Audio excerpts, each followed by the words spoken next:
Hello guys, please subscribe to my YouTube channel in order to get notifications once new videos will be released. And today I would like to talk about post-Soviet space and states which gained independence on the eve of the collapse of Soviet Union.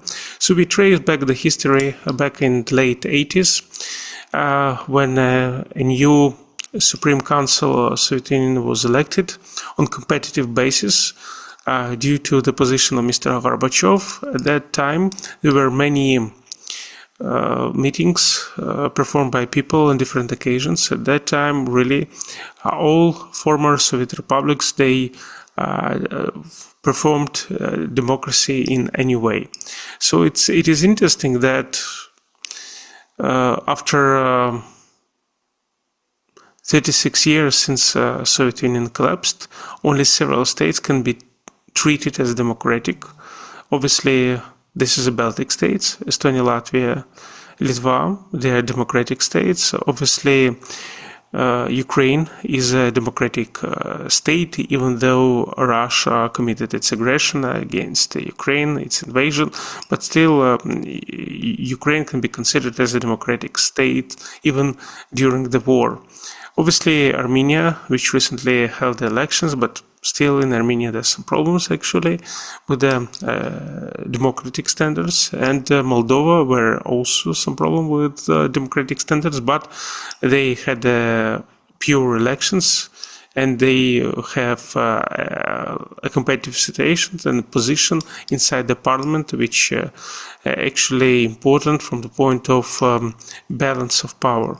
So except Baltic states, Ukraine, Moldova, Armenia, other states, they led authoritarian road. And it's quite interesting because why former Soviet republics, which by the late 80s performed as extremely democratic, they turned to be authoritarian after 36 years of independence. I think that there are several reasons. So first of all, democracy as a tool was extremely important for the Soviet bureaucracy of these states which didn't want to subordinate to the center, to the Moscow. That's why they supported the democratic changes performed by Gorbachev, because they want initially to be independent from the Moscow. So, and also they wanted to convert their power to the property, and they did this. Once the Soviet Union collapsed, they managed to privatize many things in the Soviet republics.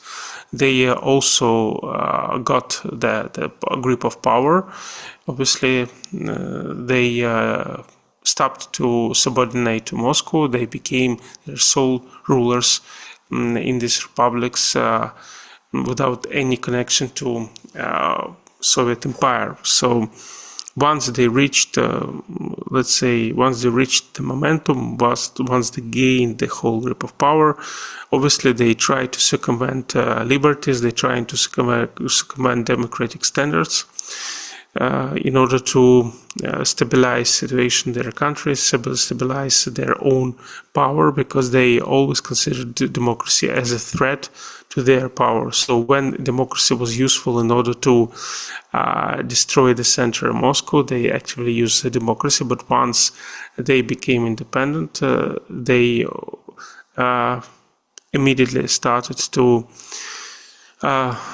reduce the level of democracy and totally eliminated at the end of the day democracy in order to become a sole ruler in their states.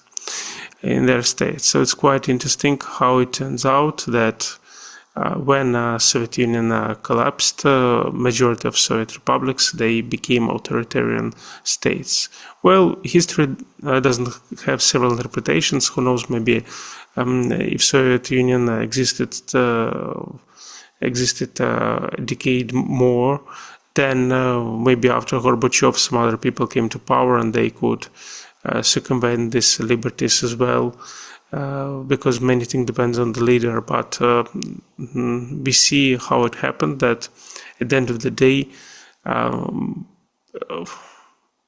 previously communist local parties, local leaders, they turned to be nationalist leaders, which imposed the authoritarian style of their governance almost immediately during the next 10 years.